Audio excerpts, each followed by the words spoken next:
சென்னையில் பள்ளிக்கல்வித்துறையின் சார்பில் நடந்து வரும் முப்பெரும் விழாவில் முதல்வர் மு.க.ஸ்டாலின் பங்கேற்றிருக்கிறார். தற்போதைய அண்மை செய்தியை பார்க்கிறோம். சென்னையில் பள்ளிக்கல்வித்துறையின் சார்பில் முப்பெரும் விழா நடைபெறுகிறது. இந்த முப்பெரும் விழாவில் முதல்வர் பங்கேற்றிருக்கிறார் என்ற அண்மை செய்தியை பார்க்கிறோம்.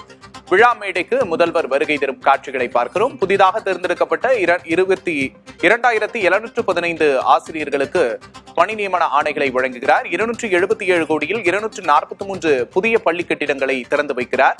94 கோடியில் கட்டி முடிக்கப்பட்ட 59 பள்ளி கட்டிடங்களை முதல்வர் ஸ்டாலின் இந்த நிகழ்ச்சியில் திறந்து வைக்கிறார்.